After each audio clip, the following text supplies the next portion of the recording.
Great. Thank you guys for joining. I am Maria Marsh. I'm the Wildfire Prevention Specialist at Truckee Fire. I have with me today from my team, Brittany Shelton Dooley, who is our administrative assistant for Wildfire Prevention team.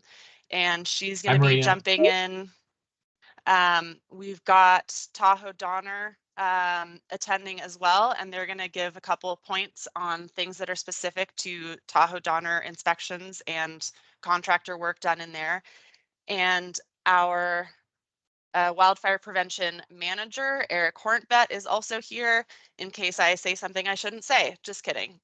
In case he wants to pipe in on anything that needs some additional clarification, or if you guys have specific questions that are sort of above what Brittany or I am able to speak definitively on. You guys are primarily going to be working with our defensible space specialists who are seasonal staff during the season.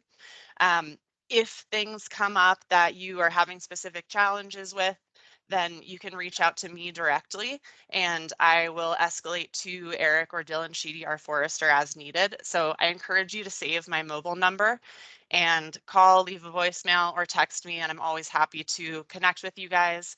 Our defensible space inspectors are also always happy to meet on a job site to walk a site with you guys if you feel like inspection is unclear, you want clarification, or need to talk about property corners, that sort of thing. We're always happy to meet with you guys.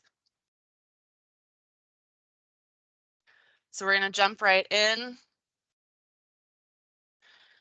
to our agenda. I'm going to spend a little bit of time, just a couple minutes, talking about Measure T, which hopefully you guys are all familiar with at this point, defensible space code, zones, and principles. And then we'll get into the meat of the presentation, talking about our inspections, common defensible space findings, and what we're looking for resolution on those items. I do ask that you guys mute your phones, and if you have questions, feel free to put them in the chat. Brittany's going to keep an eye on that, and then we're also going to aim to save plenty of time at the end for question and answer period.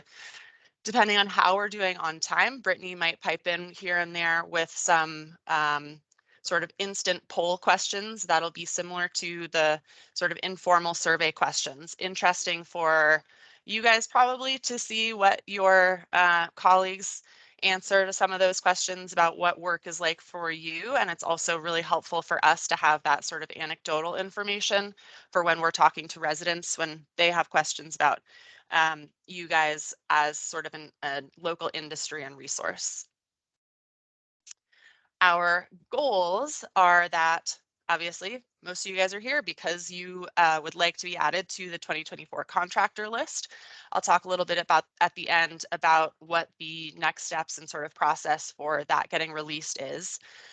But we really appreciate you guys taking the time to attend the training, and we are covering, similar content to last year, but I've added a ton more pictures, and hopefully we're going to get sort of more into the nitty-gritty of what you guys are asking about, which is primarily about Zone 0, and we'll cover a number of the other questions that came up in our registration process. I'm going to give you a little bit of insight on some new features for accessing your online client reports.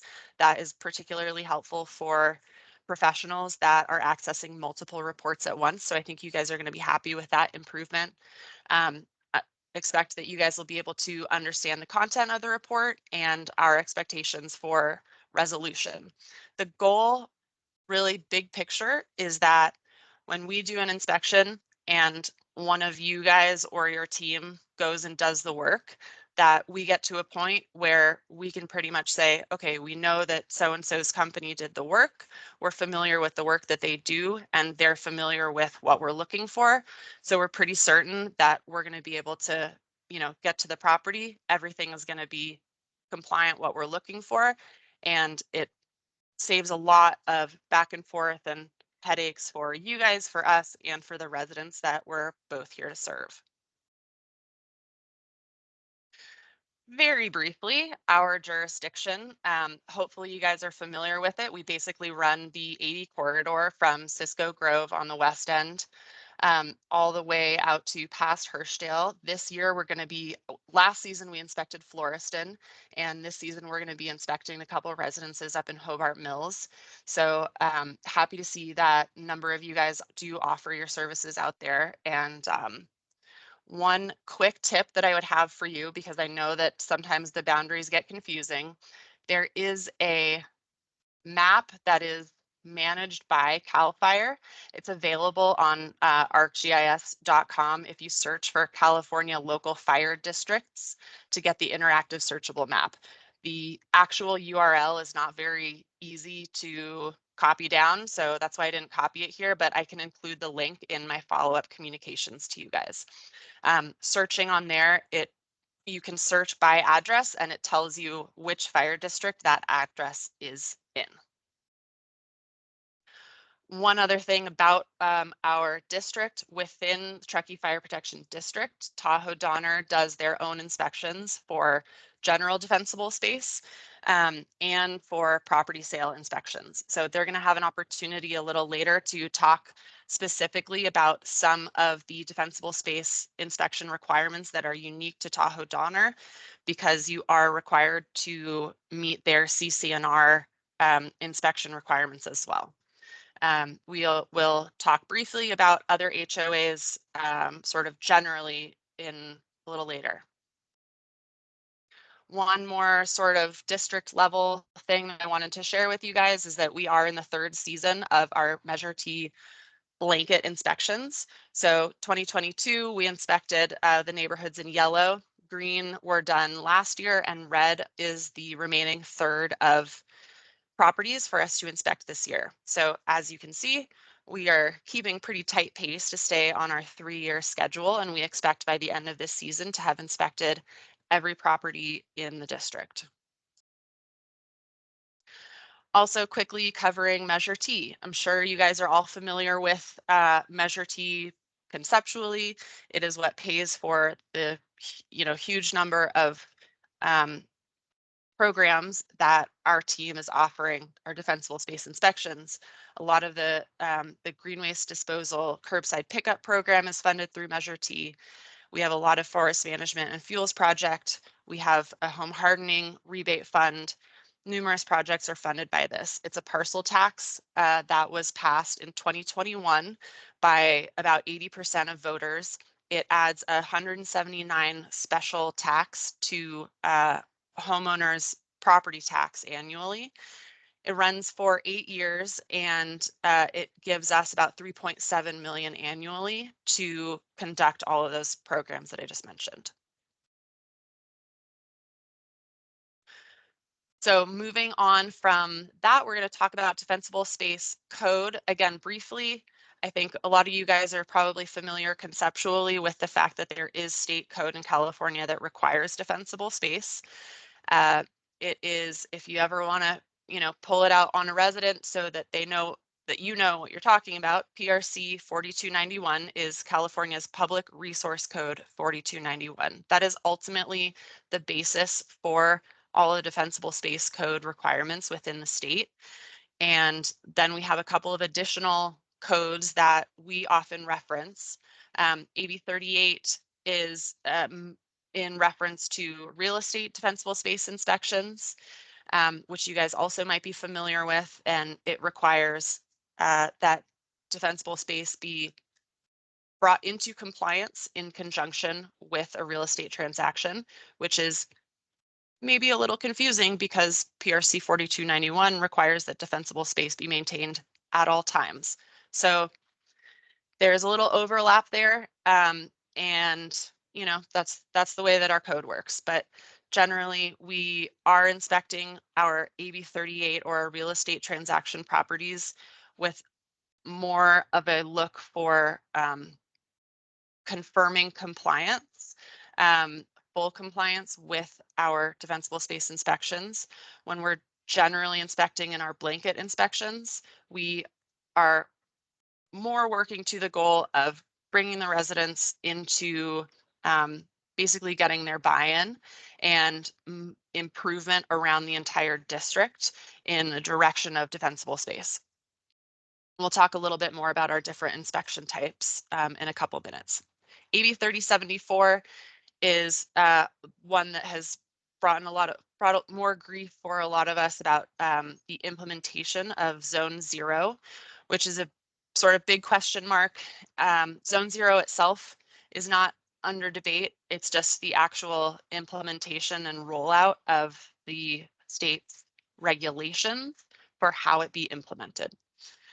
We'll talk about that as well. Local ordinances are Truckee Fire Protection District ordinances, and communities also have their own requirements. Tahoe Donner is the only HOA that does their own inspections and whose CCNRs must be complied with in order to have a compliant report. Other HOAs, in order to have a compliant report, you are complying with Truckee Fire's inspection. In order to comply with the homeowner's responsibilities to their HOA, though, you are responsible for knowing what that HOA's CCNRs, design review requirements are, those sorts of things. Some of you may have heard that we're working on our Defensible Space Ordinance update. That is a work in progress, and we are working closely with stakeholders. The important thing to know is that that update is not impacting our current inspection season. Our inspections will be complying with the codes that I previously referenced, and we will not be yet requiring any changes to our inspections based on what we plan to implement with the Defensible Space update. So let's just jump right into what Defensible Space actually is and concepts. I think you guys are all familiar with our zones.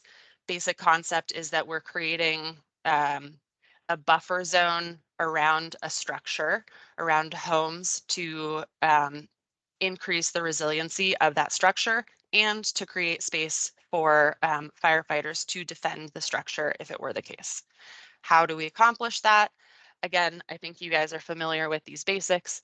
Ultimately, we're looking at plant selection and choosing specific types of plants, but above and beyond that, even, we're looking at spacing. Space between shrubs and trees, space between the shrubs themselves, space between any vegetation and the structure. So that's looking at that left-hand side. I think I have a pointer here. And then over here, we have a demonstration that we have a lot of properties on slopes in our district, and just the nature of how fire moves and the way that wind will often push fire. A structure that is on a slope, vegetation that's on a slope, should be spaced more than the average that is indicated for shrubs on flat surface. Our zones themselves will work from the outside in. Zone 2 is between 30 and 100 feet from a structure. This is called the reduced fuel zone, and that is really the primary goal there. When we talk about fuel, we're talking about anything that can burn. From your guys' perspective, generally that is trees, vegetation, dead and down materials, logs, and that sort of thing.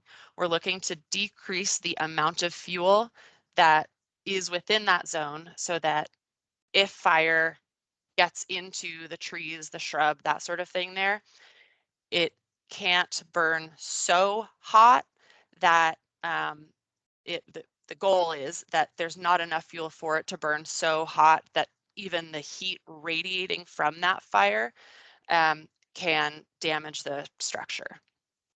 So we're looking to reduce the just generally amount of vegetation and also reduce that connectivity, create more separation between the crown of the trees and the ground so that, again, if we do have fire in that area, it doesn't get up into the crown of trees. Moving in, we have zone 1 between 5 and 30 feet of a structure. We call this the lean, clean, and green zone. we're really doubling down on spacing here. So we want to reduce even more so the connectivity between things that can burn, so that if we do get fire, let's say via embers, into a tobacco brush in this zone, we don't have a blanket of tobacco brush that basically connects that whole area and contributes to the fire, again, getting very hot and potentially spreading or heating enough to damage the structure. Infamous zone 0, between 0 and 5 feet from the structure. We'll talk about specifically what we're defining as the structure. This is the most important zone in order to protect a structure. We understand that this is also a very important landscaping zone, and that clients are expressing frustration. We totally understand that. We live in houses, whether we're homeowners or residents, and everyone takes pride in their property and how it appears. Ultimately, there needs to be a shift in how people are thinking about the aesthetics of their property. There's very limited materials or types of vegetation that are safe to be in zone 0 when you live in very high fire hazard zones like we do.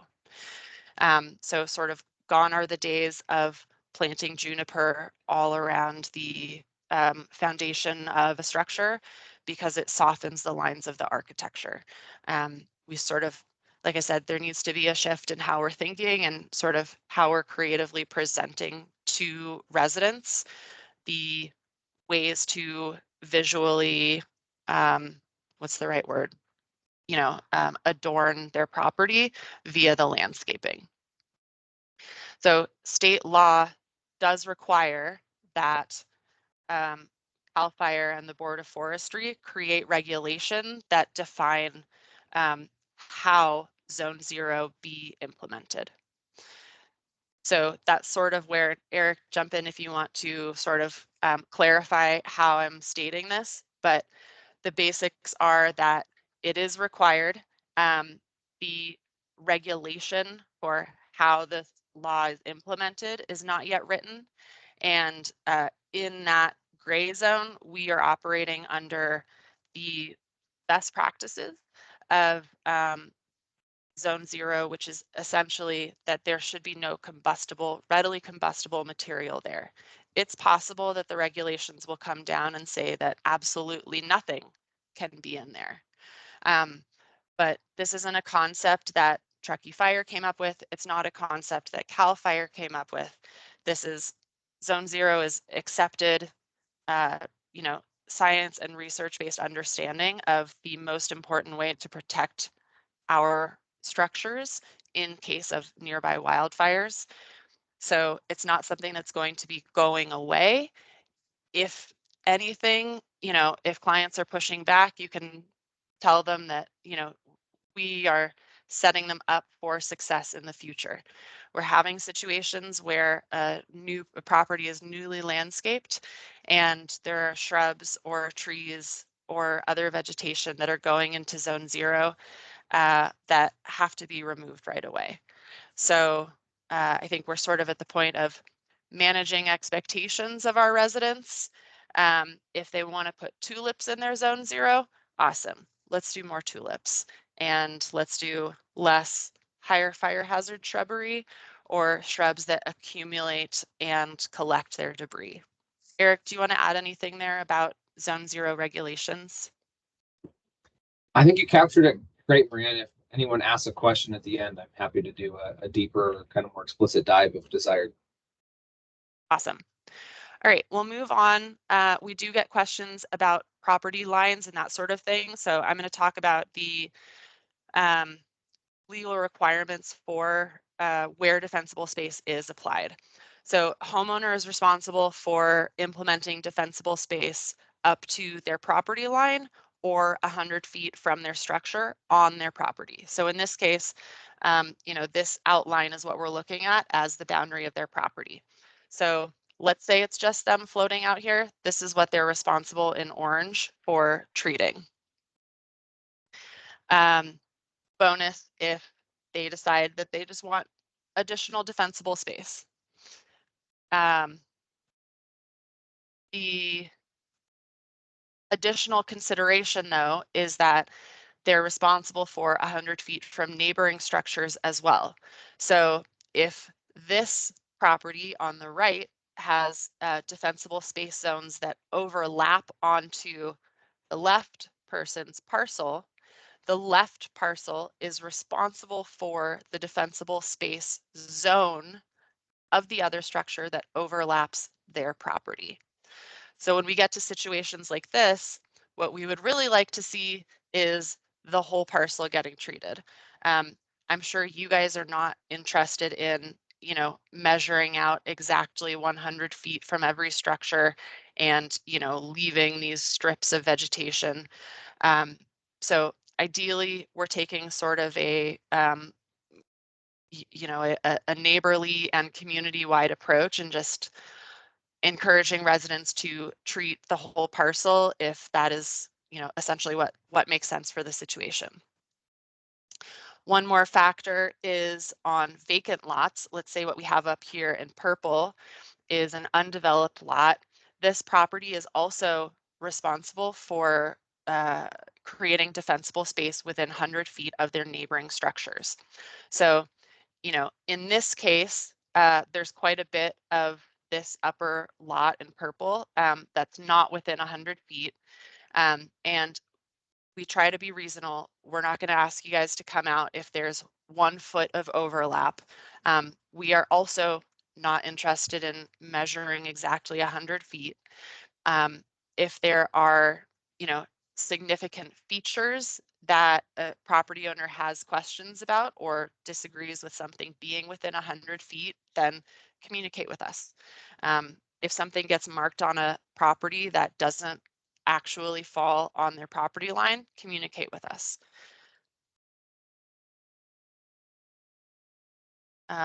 Again, we would love to see undeveloped lots choosing to be fully treated, even if it is not for that 100 feet requirement. The amount of vegetation that we have in our district is excessive. It's very dense, and that density ultimately creates threats for the whole community, not just for, you know, a structure within 100 feet. Awesome. Moving on to, we'll talk about our different inspections at Truckee Fire. Again, you guys are probably all aware that we have both blanket inspections, which are where our seasonal inspectors are walking through a neighborhood, going door to door, inspecting properties. If there is nobody home, which is the majority of those cases, or if there is someone home and they decline the request to access the full property, then that property receives a curbside report. That means only what is visible from the curb is included on the inspection. If someone's home and they say, sure, go ahead and walk, then they'll get a full access inspection. Our other inspection types are all requested inspections. This is where someone schedules an inspection with us, and by nature of scheduling, gives us permission to do a full access report. Brittany, do you have a quiz you want to jump in there with? So Brittany's going to pop in with a quick poll question for you guys. We'll take about maybe 20 or 30 seconds for her to jump in here and ask you guys a quick quiz. Go ahead, Brittany.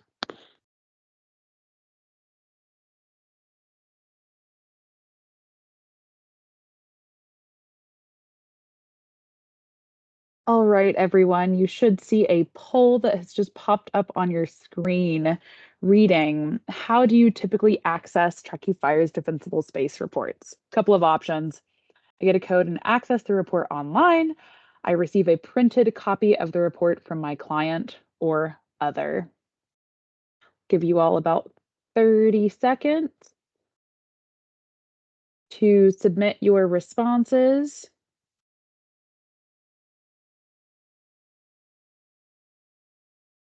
I'm not seeing the poll. Yeah, I just saw a window pop up on your screen, but not on mine.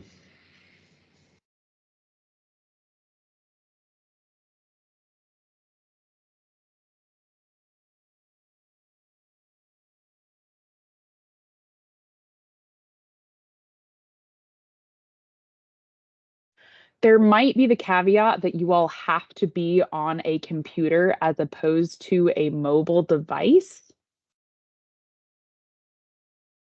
However, if you are not seeing the poll pop up for you, feel free to just respond in the chat box. I am seeing some answers come in, so it seems like a number of folks are seeing the question.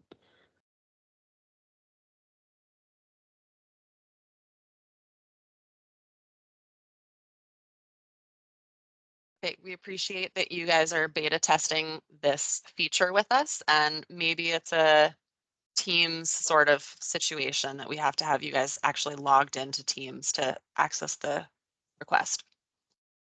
So a couple of you get a code and access the report online. Some of you receive a printed copy. It looks like we're about 50-50 on that.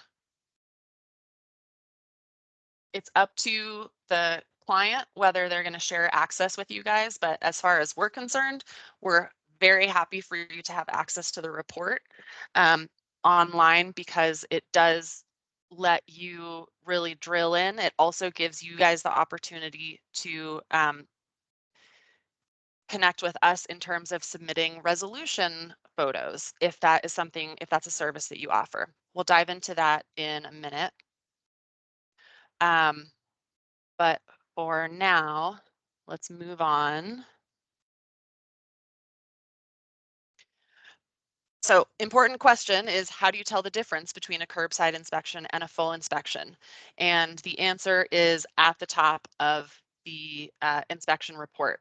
The interface has just recently changed, so this isn't exactly what it will look like, but the report summary online and on the printed report will always tell you if it was a curbside inspection. The curbside inspections are incomplete inspections. That means that if you are, let's say, giving a quote on a property based on a curbside inspection, there might be significant additional work to be done on the property that's not captured on the report. And when you have us come back out to do a full inspection, we will identify the things that weren't visible from the street. So first things first, if someone sends you a curbside report, encourage them to request a full inspection. If you guys already know that you're taking the job, then we're happy for you to be present when we do the full inspection so that we can talk through what is going to be on the report and what work needs to be done in order to bring it into compliance. Speaking of those requested inspections, our general inspections are the vast majority of what those are. So again, those are defensible space specialists, our seasonal staff that are doing homeowner education and giving the homeowner a report for how to improve the defensible space on their property. Our insurance inspections are often triggered by someone that has had insurance challenges, been dropped from their insurance. In those situations, we're trying to work with the homeowner to move them in a direction where they're improving the condition of their property. And also, we really want to help them get their insurance back. Construction, STR, and property sale inspections are the circumstances where there is full compliance is required, and you could say we're generally doing a quote unquote more strict inspection. These are opportunities where there is code that requires compliance in order to proceed, with the transaction in a way. I shouldn't put it that way. It is required that the property be brought into compliance in the situations of construction, STR, and property sale. In all of those situations, we obviously work with our residents, and we're never trying to get in the way of contractor, doing their work, construction permit being approved, a property sale going forward. So we're never trying to stand in the way, and I don't mean that the compliance of the report is limiting in that sense. But we do hear frustration that there's discrepancy in how strict a defensible space inspection report is. And it may be the difference between it being related to a property sale, whereas the next door neighbor has been there for 30 years and they're doing the majority of the work themselves. And we're trying to help them move in the direction. The same person is the one that's going to be doing the defensible space the next year and making that little bit of improvement forward.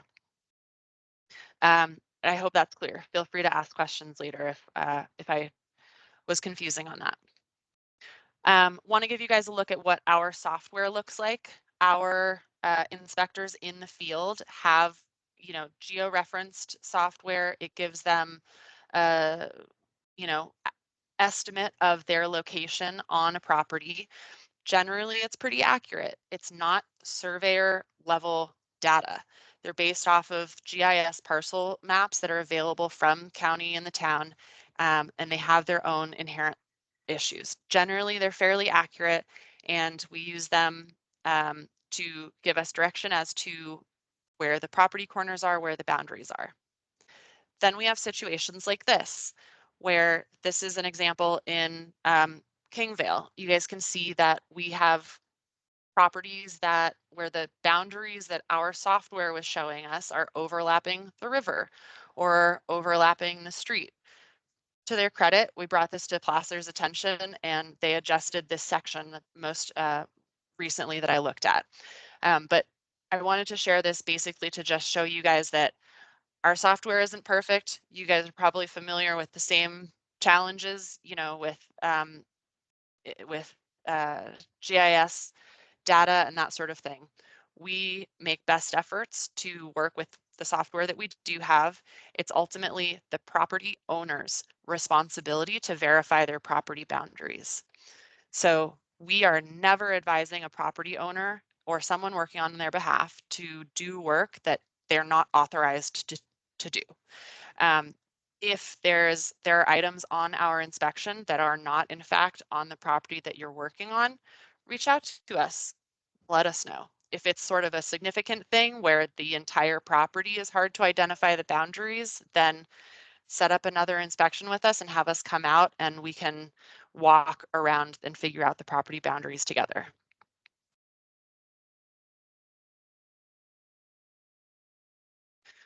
And from here, we're going to move into the bulk of our material here, which is common findings on the report. I think this is probably what you guys are all here for. We're going to start with zone 0. When we're talking about zone 0, we're talking about 5 feet from the structure. The structure pretty much means anything that is attached to or extending off of the structure. For example, does this count as zone 0? Yes. In terms of our inspections, this is attached to the structure. If this sort of privacy screen that's hiding, air conditioning units or that sort of thing, if this is threatened by fire, it's directly attached to the structure. So this is considered part of the structure, and extending from there is zone 0. What about eaves? Eaves are also part of the structure. Is there some wiggle room? Is there some, room for interpretation? We're going to take into consideration, yes, how tall the eaves are. If the eaves are, 30 feet off of the ground, then I'm not concerned about a 2-foot shrub that's under the extension over the eave. But if we have trees that are, shrubs or tall bushes, pine trees, that sort of thing, that are touching under the eaves, that are under the eaves entirely, that are under an overhanging deck, that is considered in zone 0. So we try to be reasonable, but remember that we're thinking about it from a fire pathways perspective and not from a tape measure perspective.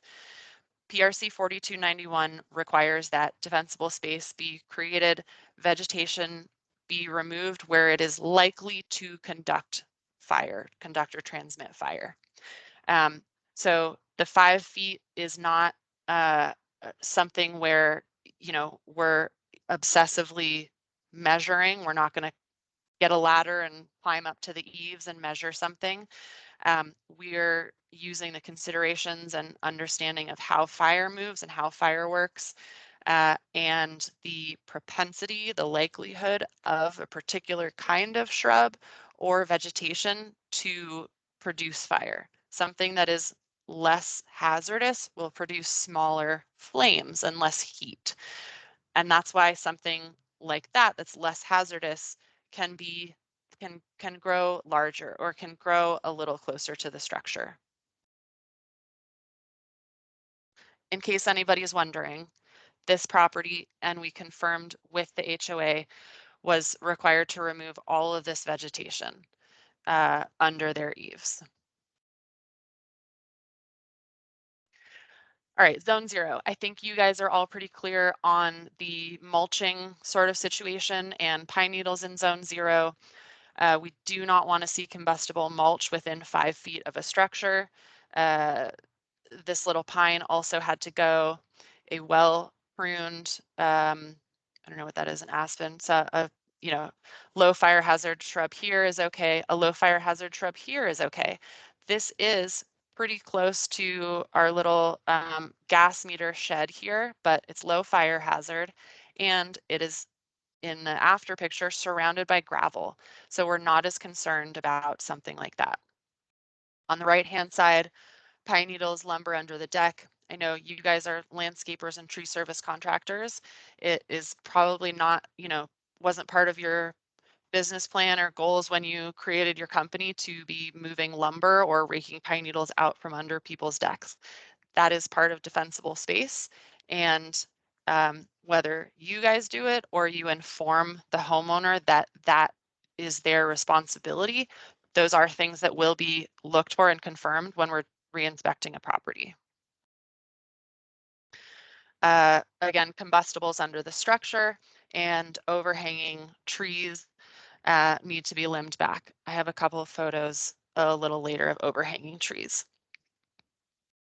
Grasses can be very high fire hazard, so we're generally looking for those to be cleared, especially when we get native grasses that are growing several feet tall.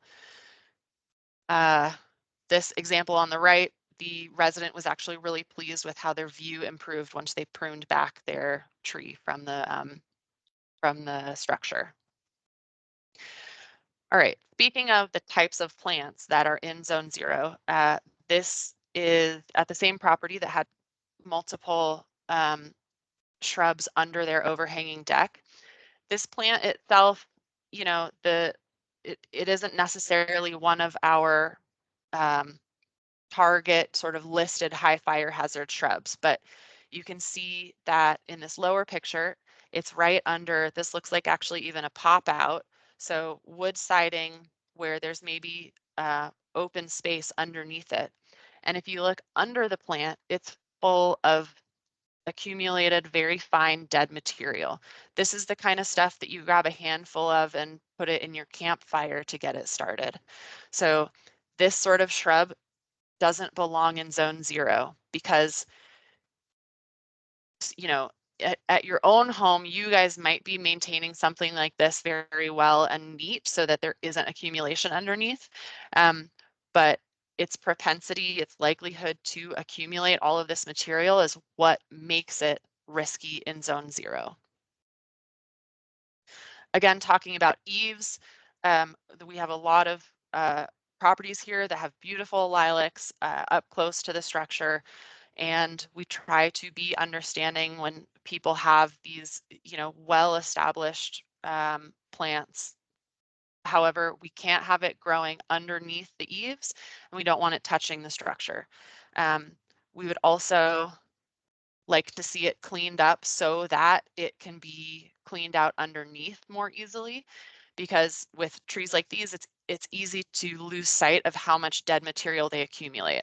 And when you get dead material like that under a shrub, then a shrub that is inherently lower fire hazard then has a greater likelihood that it will catch fire, or anything that's dead up here will catch fire from heat and small fire that can start in the dead material down here.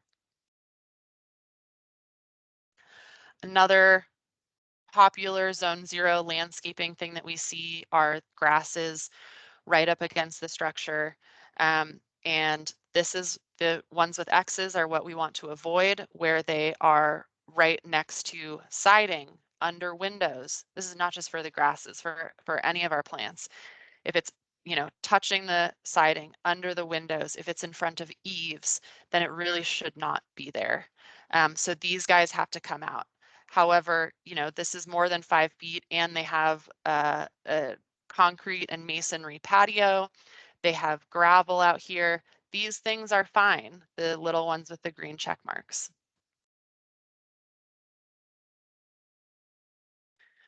Again, we try and be understanding, and you know, this tiny little shrub is just in perfectly the wrong place, right in front of the vents.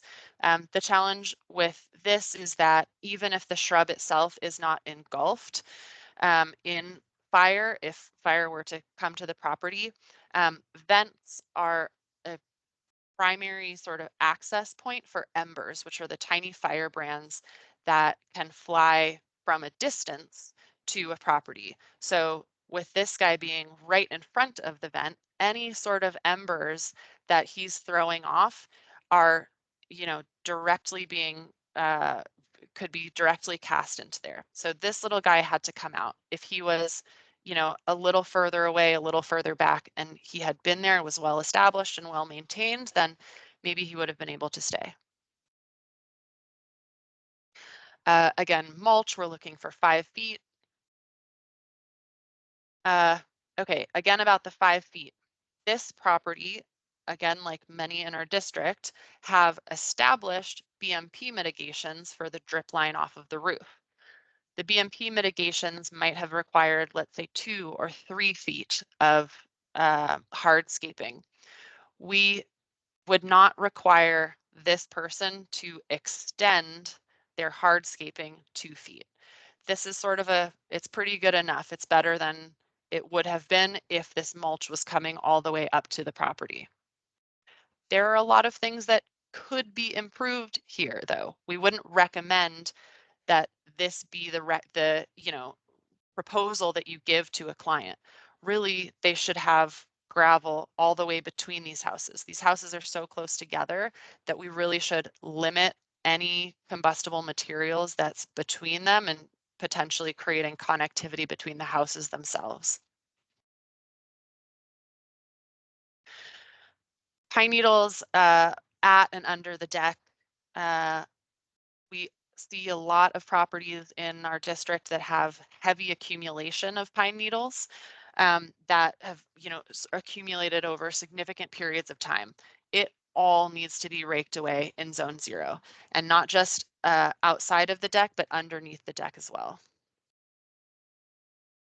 So this is looking very good. This is what we want to see. Basically, if I can reach my arm under the deck and grab a handful of pine needles, then, you know, you can still get a rake under there. Again, underneath the deck, we are looking at that. They put rocks here, which makes it harder to get the pine needles out, but it definitely doesn't keep the pine needles from getting under the deck. Again, an example, this, you know, tiny little guy, when he's in bloom, doesn't look as dead, but he's got a huge amount of pine needle accumulation nested up in here, which is another one of the problems with any sort of vegetation in zone 0, that it accumulates debris. So even if the plant itself is not particularly high fire hazard, they are basically catcher's mitts for pine needles and other debris. Again, this place had rocks and a nice hardscaping put in at some point, but it had many years of not being maintained. And so there's heavy layer of pine needle accumulation that has settled into and has actually even raised the like level of the ground next to the structure. So the combustible pine needle material is directly in contact with the siding of the structure. Overhanging trees, I'm going to skim through a lot of this stuff because I think this is less what you guys have questions about. This is a good example of a pine tree that just does not belong where it is. Even 10 years ago when it was planted and was significantly shorter, it's in front of the window, it's next to wood siding, it's under wooden eaves. The aspen tree here was also a challenge, and the contractor staked it so that it could stand straight and not lean over on the roof, and the pine was taken out. Tree spacing, generally we're looking for small diameter trees to be thinned out. On property sale and construction inspections, we might be looking for more aggressive spacing to align with the State of California Board of Forestry regulations, which is requiring 10 feet of spacing between tree canopies. So, as I said, generally, we're not looking for, removal of mature, healthy trees, and we're looking for removal of these tiny spindly ones that are sort of, have grown up and are basically weeds filling in the gaps. You guys know it's not healthy for the trees themselves. They're fighting for resources, and the larger trees need the space. So this is a significant improvement of taking all those tiny little things out. Another example, tiny little stuff, the spindly ones back here as well could be taken out. Like I said, generally we're looking for smaller ones that are 8 inches in diameter or less to be what's taken out. On property sale construction. We may be looking for a higher level of compliance. You guys are probably familiar with these general guidelines of spacing. And this is a really good demonstration of what we're looking for in pruning up shrubs, removing dead material, creating this sort of open structure. And in this example with the manzanita shrub, we want to be able to access and clear out the dead material that accumulates underneath. So I'm going to skim through here with some before and after pictures. Tree limbing, we're generally looking for 6 feet off the ground. This is an example where the let's say the offending tree that had limbs that needed to be limbed up were actually on the neighboring property. This is another question that came up from you guys. Property boundaries technically go from the ground up into the air. So if the tree's branches are on my property, I have the right to trim them. In these situations, though, we do encourage neighborly, engagement. You guys might recommend that they connect with their neighbor and, they go in on services for you to appropriately limb the entire tree. So it's not just one side of the tree that's being limbed up.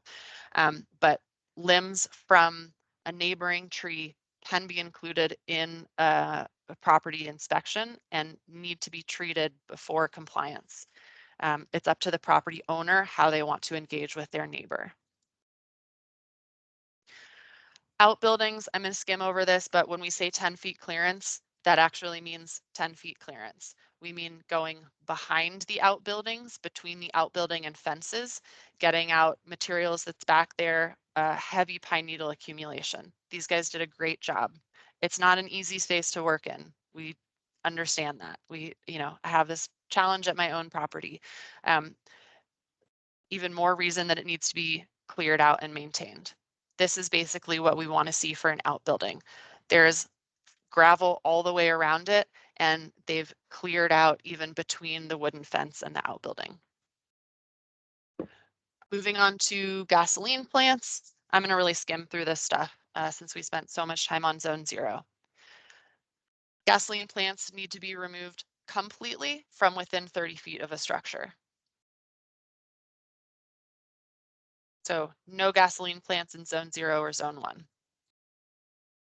Our high fire hazard native plants, again, should not be in Zone 0, and we're looking for this sort of open, well-pruned, well-maintained structure. We're talking about bitter brush, rabbit brush, dwarf pine non-native, but very common here. sage, huckleberry oak, manzanita, tobacco brush, chinquapin.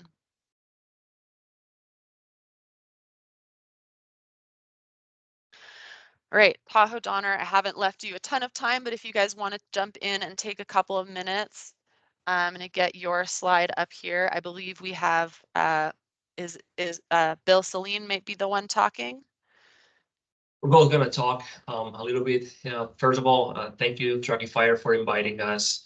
And thank you all contractors for all the work that you do for our communities. I'm just going to give a brief introduction to myself, and then Bill will talk into some specifics that you should keep in mind when talking here at Tahoe Donner. So my name is Paul Salmon. I'm the Defensible Space Supervisor here at Tahoe Donner.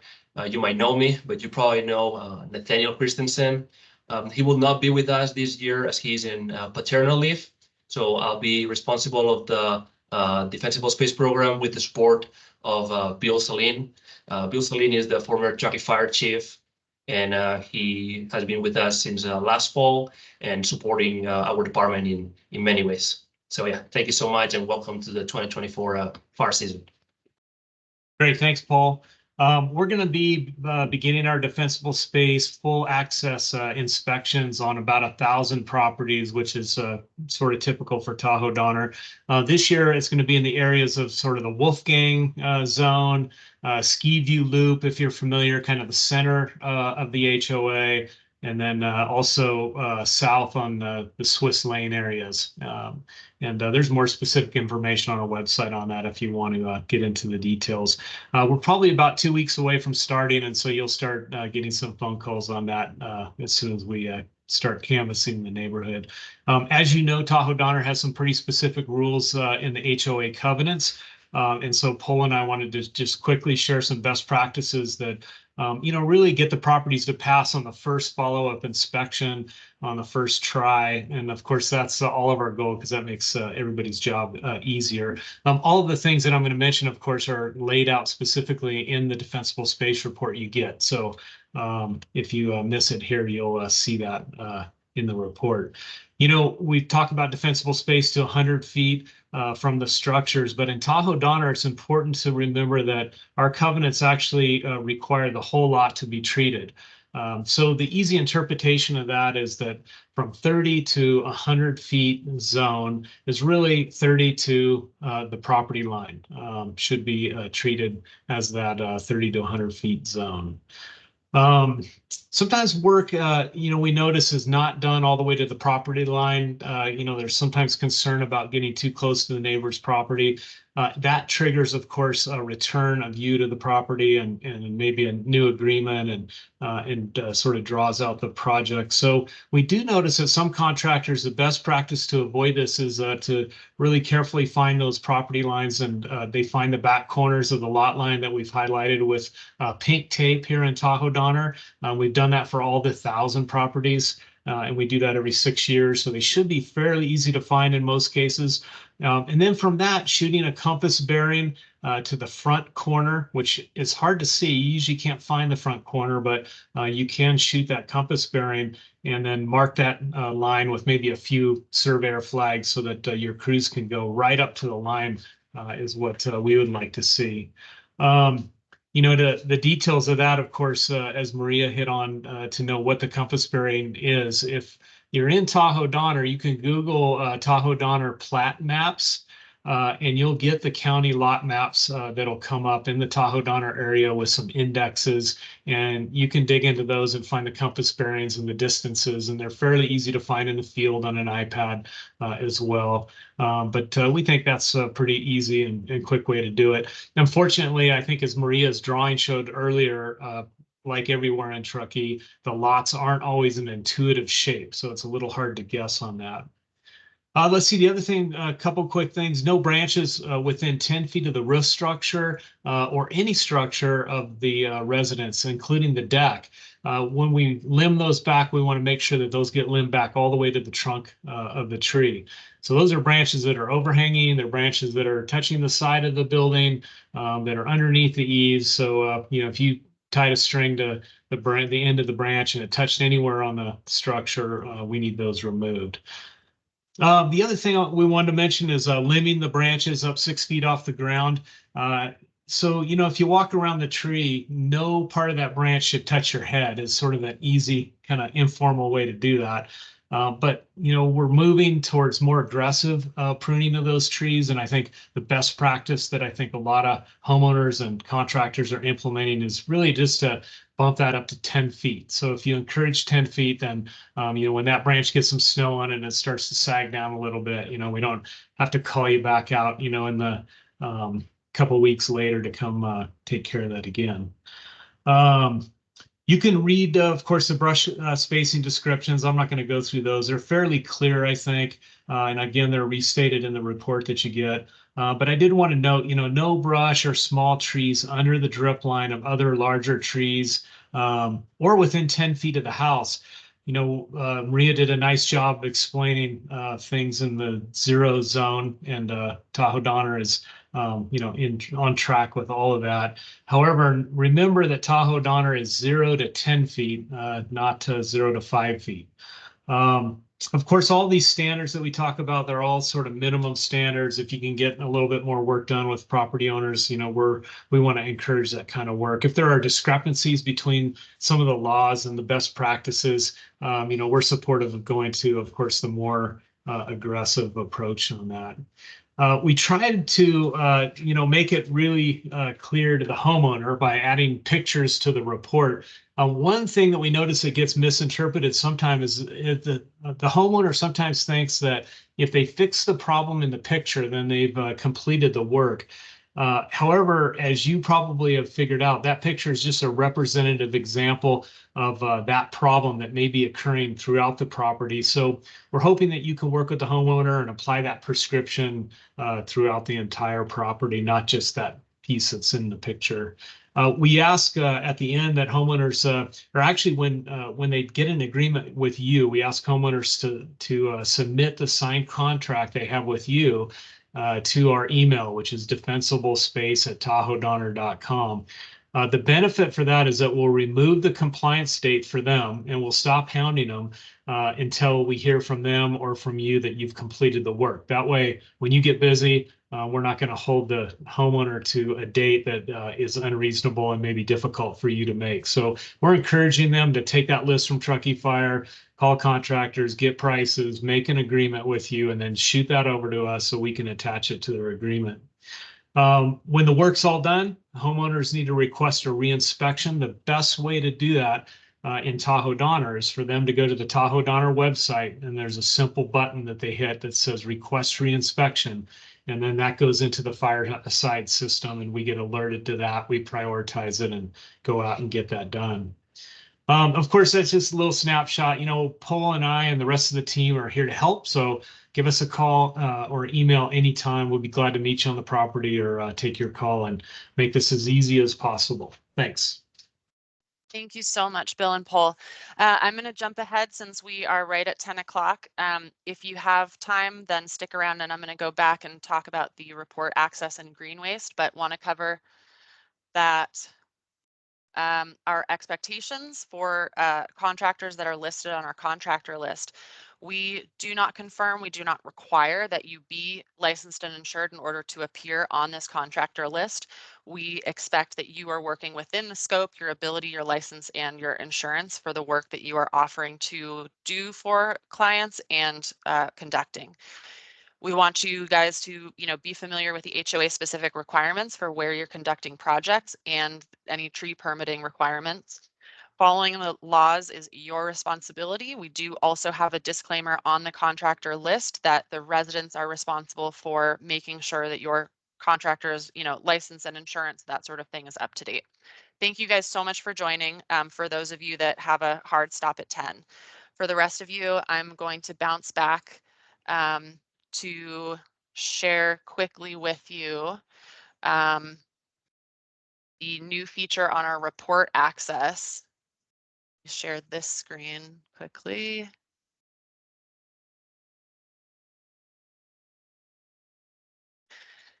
All right, so you guys that are familiar with the defensiblespacereport.org/Truckee, this is where residents access their report. There's a new feature that allows you to create a login which then allows you to, once you can add address reports to your login, which then lets you access all of them at once without having to repeatedly enter the address and code. You can then jump into the reports themselves, and submitting. This is the new interface. If you've seen it, we're still having a couple of bugs that the software provider is working out, but in order to submit resolutions, click on correction checklist, and the defensible space issues are identified here. You'd click resolve, and there's opportunity to submit photos. Most generally, you can submit photos for general defensible space inspections. For construction real estate STRs, we will generally let you know if they're eligible to resolve via photo resolution. Sometimes because of the extent of the work required, we do want to do a full in-person reinspection. So that login access is available on the main page when you come to defensiblespacereport.org/Truckee, click login, and there will be the opportunity to create your login. I really encourage you guys to make use of that because it makes accessing the report much easier. I'm going to switch back to my presentation and just cover a couple of more things for those of you that are able to stick around. Green waste disposal options this year. Our curbside green waste pickup, which is the grapple truck that you guys are familiar with, and creating roadside piles. Our pickup program is now including Tahoe Donner, so the entire district has the same website and request process. Same sort of guidance as last year. The intent of the pickup program is to support residents getting the green waste done. If you as a contractor are using the program, passing along the cost benefit to the client, and the amount of debris that you're putting at the curb is not basically crippling the program because of how long the truck has to spend removing that waste, then we're not opposed to you guys using the program. So if you do make use of it, you guys are responsible and respectful business owners. So pass the savings along to your clients and be reasonable when you're determining about the amount of waste that a project's going to produce, whether it's appropriate to use the program or not. Residents are also eligible for a 6-yard green waste dumpster rebate. The resident or whomever is doing it on their behalf is responsible for contacting Truckee Tahoe Sierra Disposal, dealing with the reservation of the dumpster and the pickup, and paying the rental fee up front. Once the pickup is complete, they can submit to us via the website for the $75 flat rate rebate. You guys are probably familiar with these other options. Self-haul to ERL is still available. Town of Truckee green waste curbside pickup carts, primarily for pine needles and small branches. And then Nevada County OES is again hosting multiple drop-off events. One of them is going to be in Tahoe Donner this year. And those, again, use the program responsibly if you're using it as a contractor on behalf of a resident. And I think that pretty much covers everything. Next steps, we covered expectations. Next steps, I will be following up with an email with the full recording of this presentation. We'll have it, chapter indexed so that if you want to share it with your foreman, any of your staff, maybe, the office staff that is answering phone calls and speaking with residents, we encourage you to have them watch the sections that are pertinent to whichever part of the job they're doing. We will have a follow-up survey, and I would really appreciate if you guys answer those questions. It helps us help you and help our residents. And we'll be updating the contractor list. If I have any questions or there's any conflicting information in what you submitted for how you want your information to appear on the contractor list in the next couple of weeks, I'll be reaching out to confirm that. We will be checking website links. If the hyperlink that you provided doesn't work, then we're not going to include it on the contractor list. So if you want to get something up and running, do it within the next week or so, and make sure that I have the correct hyperlink for that. Thank you guys so much. We really appreciate it. Sorry for going over time. We have so much information that we want to share with you. We appreciate everything that you do and your guys' willingness to work with us. Thank you so much.